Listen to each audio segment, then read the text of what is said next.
Hello everyone and welcome to this video. In today's video, we're going to discuss how to check conditions using switch statement.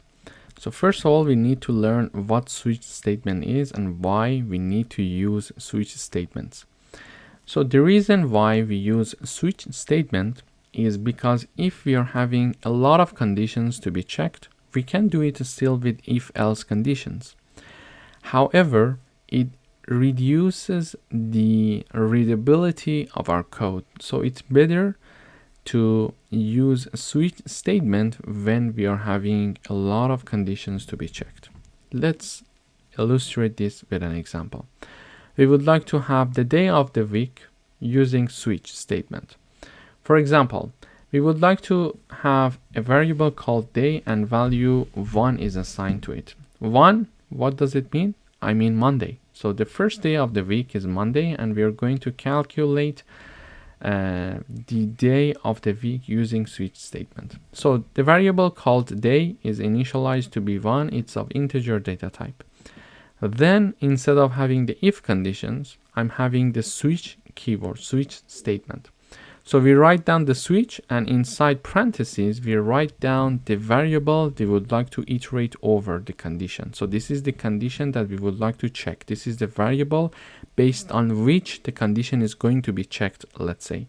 So I'm going to check the value of the variable day. This is why day is inside the parentheses. Now I would like to see, previously we used to say if day equals 1, do this. If day equals 2, do this. If day equals 3, do another thing, for example. Now we write down switch day, and then the case that day equals 1 is this case. Okay, this is going to be happen. So you write down case and then number 1, meaning that if day, the variable inside parentheses for the switch statement, was equal to 1, then do this, put a colon, then print Monday and break. Get out of the switch statement. Break is going to help us to get out of this switch statement block of code, because the switch statement starts from here and it is going to end here.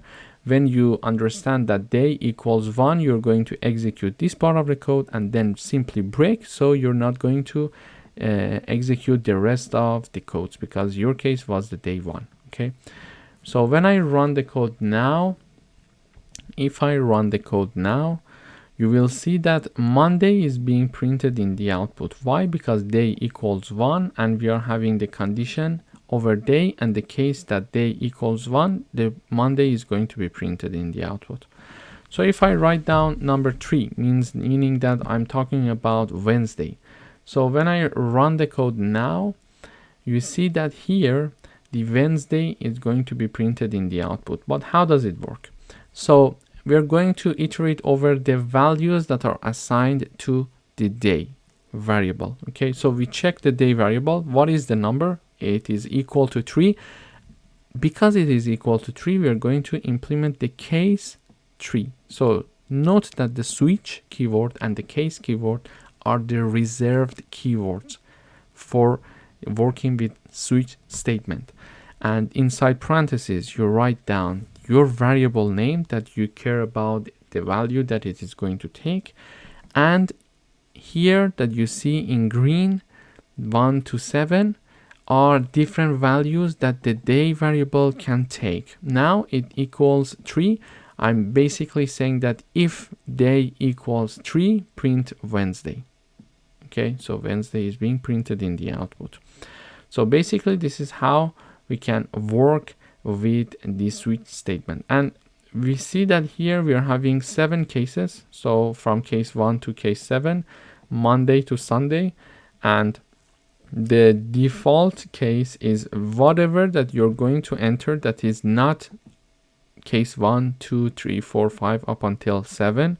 It is going to say invalid day. So if I write down, for example, number 13 here and I run the code one more time, you're going to see that invalid day message is being shown in the output, meaning that here this is the default, is like the else part in the if else condition. Why? Because we are checking to see if if they equals 1, do this. If they equals 2, do this. If they equals 5, do this, etc. If they equals a number that is neither of these cases, then mention invalid day that you see that here is being printed in the output. Thank you for watching.